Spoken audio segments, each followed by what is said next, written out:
For me, I would argue that potentially a roof coating is a superior roof system Right.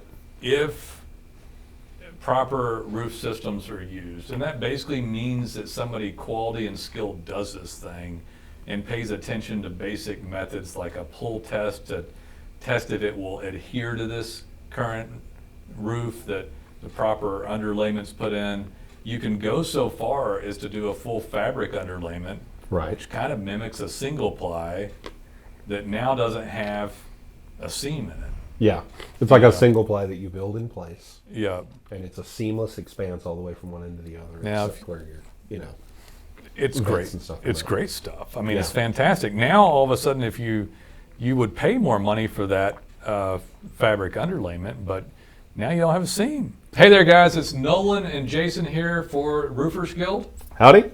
Today we're going to talk about roof coatings. Woo! Yeah, and how cool they are. So It sounds boring, but it's actually extremely interesting. roof coatings are really interesting. So as far as I understand it, they were created somewhere back in the 70s. Yeah, originally. But They originally kind of sucked. they originally sucked because they didn't have UV protection and Right. proper roof systems, which we'll Right. talk about in a minute. But I'm pretty sure that it was created because a company had this guy that wanted a roof put on, but he had production going on in the facility, and used to when they Yeah. put on a roof, they ripped everything out, and they had to basically move people out. Yeah, if you had a factory running, you had to shut it down Right. for the week or 2 weeks. I don't think or it's however long quite it that took. like Yeah. that these days, but it can be. And so they made this coating, Right. which I don't even know what it was. It might have been a silicone-based coating back then. I'm not sure though. But anyway, so because of the fact that the systems weren't in place well, the method of installation and the UV protection wasn't there, it kind of fell out of favor for Yeah, version 1 was kind of rough. decades. Yeah. Yeah, and then here recently, and I'm going to say, because we've been doing this stuff for a little while, I'm going to say maybe about 5 years ago, it kind of popped back on the market and became pretty popular again. Right. So there's a lot of TPO roofing out there and PVC and stuff, and a lot of the TPO, I mean, it covers billions of square feet, Yeah. and the seams are failing, Right. right?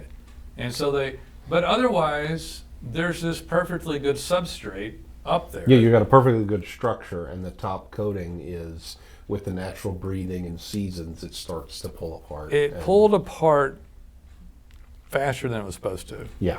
And so this It was became supposed to last 40 years, and it did not. 20 20, years, right. yeah, maybe. But I've heard 40. But yeah, I mean, it should have lasted longer, and so stuff's failing at 10 and 12, and it really got robust and used a lot before this happened. Now, people still use TPO roofs today, Right. but It's, here's it's one of our big keyword categories, actually. it is, yeah. So and it can be fine, I guess. So I'm not saying that just because you have TPO roof is bad. I'm just saying that some of the early applications of TPOs, lots of it's failing around the country. Right. And here's the deal that people started looking at. Oh, I don't know. They started looking at what, like landfills. They started looking at green roof. They started thinking about these concepts. Someone goes up there and all of a sudden UV protection is looking pretty good on an acrylic restoration roof, or if they're in a more humid environment, might have silicone, but this material's pretty good. Substrate's okay, it's just leaking. Yeah. The building owner is thinking, well, we'll put on a new roof, but if you kind of go in there with a roof coating, you're like, well, would you like a seamless monolithic deal here, or do you want to go back to what you had before? And have to do it again in 15 years. Yeah. By the way, we're going to have to remove all this stuff, and that's expensive. Right. And we could help the environment by not removing all this stuff. Yeah. Removal, disposal, Yeah. everything. Now, the building owner is sitting there thinking, well, I don't care. I just don't want it to leak. You know, the thing about a flat roof is that nobody ever goes up there. Right. It's not like they go up there and go, Unless the AC breaks or something. it's a darn fine monolithic, system up here. It's like, I don't see a seam anywhere except these, intrusions here. And it's like, this looks great, Nobody really cares. Right? Nobody goes up on their warehouse roof to admire the expanse of flatness. It could be parquet flooring or cobblestone for all they care, as long as it didn't leak, right?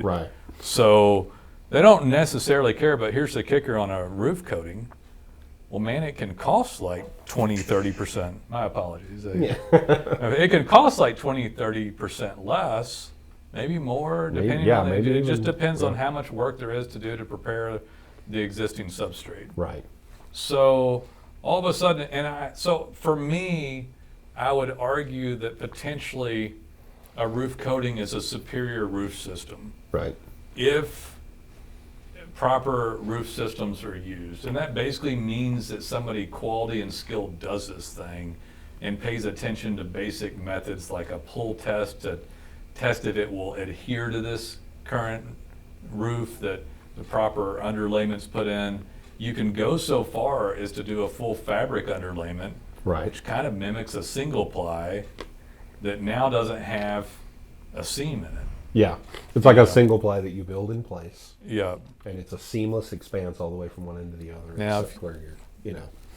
It's Vents great. and stuff It's like that. great stuff. I mean, it's Yeah. fantastic. Now, all of a sudden, if you would pay more money for that fabric underlayment, but now you don't have a seam. Right. And now you could go even further and do stuff like a foam coating combo. You could do other stuff to it. I would argue and say that if this is there's a spammer call. I would argue that if this is a metal roof, this is the quintessential perfect thing to do. Yeah, absolutely. So if it's a metal roof, it was made to be coated.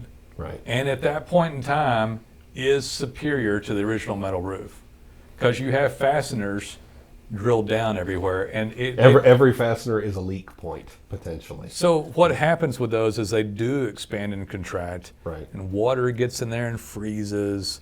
And over time they get loose.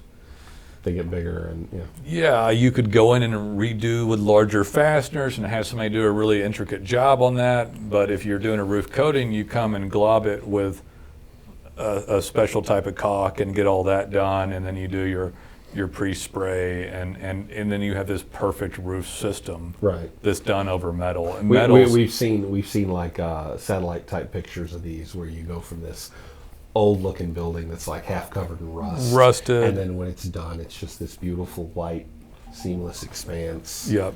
And which, by the way, has electricity, Yeah, huge benefits to your it should be Yeah. electric bill of the building. And So yeah. the act of calling it green expands from just landfill to actually saving on electricity, and you have to be careful about that. You would want to have an engineer check that out, depending on where you are in the country. Yeah, don't make any promises. It on can that. create some condensation issues and other stuff, depending on what's going on underneath that substrate and what's Right. going on in the building. Yeah, we have actually seen it done wrong. I've heard stories that that it literally rained inside Yeah. after getting great insulated properties up above, depending on the difference in it. Yeah. And so you would, Yeah. Oh, yeah. That one. Yeah, I think I know the really enormous factory floor. Yep. That was so big that it effectively created hot inside, a cold out. weather system at the ceiling level. Yeah. It did, yeah, and it could, but that isn't necessarily just the fault of like the spray. It's got other stuff to do with it. But, Right. Right. But anyway, in most cases, that sort of thing is not an issue. Right. I think that happens when they go up north with this stuff. That would be an issue with any like reflective type material. Yeah. Depending on how it's done. And if you've got a properly trained and certified guy doing it, then it's they're gonna understand that and they're gonna approach it properly. Most of the time, and I know that there's some of the stuff, there's a urethane modified acrylic that is a fantastic product. There is, if it's in a really humid area, you might tend to migrate towards silicone, which Right. doesn't interact with water and H2O as much, doesn't change the chemical constitution of it as much. Right. But you might have, you might change the type of roof coating if it was like Florida or New Orleans. Yeah. For example. Gulf Coast stuff. Yeah, that sort of stuff. But I would say that if this is done properly, it is potentially superior. It is less expensive, and Faster. yeah, it's good for We've seen what's that? We heard of someone doing. You can do 10,000 square feet in a day. Yeah, we with a we team of 2 or 3 people. Yeah, we heard of someone doing like 100,000 square foot in less than 2 weeks. Maybe. Yeah. If you didn't have much. They put a sizable team up there. If there wasn't much prep work in the first place to deal with. Yeah. I mean, I could see that happening. But yeah, there's a lot of reasons to get a roof coating. And typically, when a roofer installs a roof coating, they're going to have a maintenance agreement and really go up there and make sure that there's not any issues or debris that would compromise that, and make sure it's healthy, you know? Right. And the next time around, Jason, it's less expensive, Yeah. even than the first time, because the preparatory work to have gotten it ready for the roof coating is over. So it costs 20, 30, 40% less on the first go round. And lasts.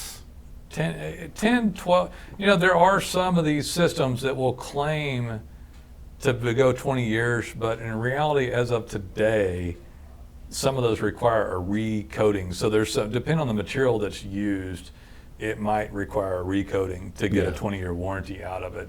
But most of these are gonna, I can't say without the individual warranty on each one, obviously. Yeah, You'd have to read your guess. manufacturer warranty, but a decade is something that a lot of people tend to agree with on this. Yeah. Could last longer, but depends on each product used. Right. But the thing is, next time around, it's even less expensive Right. because it's already been prepped worked. It has to have a tack coat put back on it so that it adheres and then sprayed again. And it might have been like 50% less than the original one would have been, or not the original one, but compared to, anyway. Yeah. Compared to a full re-roof. It's even less than the first one. Yeah. After Yeah. you go through and do it again. So roof coatings just, I think, are fantastic, should be considered by people. I don't know why they're not considered more, like on GC bids and stuff. Yeah. They're just not thrown in as much as. I honestly think it's because the 40 years ago, they It's weren't still so there. great, and a lot of the guys doing this are reluctant to embrace new stuff. So this is more So- common not on a GC bid job where a general contractor's bidding it out, but it's more common on a situation where they had a retail deal, like the building owner called themselves. Right. And- Right. If you're dealing with the building owner, yeah. If you're dealing with the building owner, then yeah, this is like a really viable thing. From a roofer's perspective, like a commercial roofer perspective, one thing I'd like to say, you really should consider roof coatings as part of your mix, because I'll give you this scenario. Somebody calls in with a TPO roof and starts calling in, let's just say they get 3 bids, okay? Right. All 3 people come out and say, oh, you want TPO? I've got this brand of TPO. Here's my people, here's my bid. And what's pretty common on, maybe not every type of roof, depending on the situation, but they bid it out. And let's say the guy has a $300,000 TPO job, which ain't unreasonable. No, not at It all. can Not happen at all. pretty easily. That's a And mid-range one. yeah, and these people have it bid, and they bid, you know, this $300 TPO job out, and forget about whatever the percentage, like a third material, third profit, third labor, okay? Right. It probably wouldn't quite be that. I'd actually put the profit a little bit less than that, but the roof coating guy comes out and he said, okay, sir, we're gonna bid you out. I'll go ahead and give you a TPO bid. Here's that bid, it's $300,000. And have you heard about roof coatings? Now, we can get and they go through all the benefits that are just listed on roof Yeah, we coatings. just talked about. All this stuff and advancement, and it's seamless, easier, landfill, all this stuff. And it goes through and does that. And then here's a bid that's $200,000. And it's like, well, and the guy looks at it and listen, by the way, we believe it's a superior roof system. Right. We believe this, we believe that. We're using this material that's been tried and tested and proved. And we're certified in applying this material. We're certified in applying this material. It's going to take, if you do this other job, this is like a 3-month job. You're shutting down your facility, and it's aggressive. Yeah. It's yeah. aggressive. Yeah. We're removing substrate. We're dealing with weather. We're tarping and getting stuff done one day at a time. We have to be careful that it doesn't rain, sir, the time of year and all this stuff. Everything becomes more critical all of a sudden. Right. And so now you go in and you're like, well, we could do this. It's arguably better. It doesn't have seams on it. We have all these backed up information to show you. Here's our samples of this stuff, and we can come back in and do this for $100,000 less. Yeah. And it's superior. And the only other way, if you're not doing coating, if you as a commercial roofer aren't doing coatings, the only way to undercut your competition on a bid is to take less profit. Right. So guys, on a roof restoration, roof coating job, this is a very profitable job. It saves the client money. It's just a win-win deal, and you might be the only guy in the bid process that even suggested this. Right. Now, guys, if this was a metal roof, this is a no contest scenario. Right. You know, all of a sudden you're like ridiculously less expensive. Yeah, we're talking 50% less. Yeah, in depending some on the cases. coating, Yeah. it doesn't have to be white. There are Right. colors, variations now that, you know, that they could pick, like a tan or a brown or a green or a, you know, Yeah. or even a gray. You could, you know, you can get closer to the color of that metal roof Yeah. If the client cares about if the that client in any cares way. about it. So I like all commercial roofing. I enjoy the category. I like the topic. I like talking about it, but I really like commercial roof coatings. Right. If you're a roofer, you should consider getting into commercial roof coatings. Have somebody hold your hand to get set up. You know, pay somebody part of the profits. Team up with another roofer.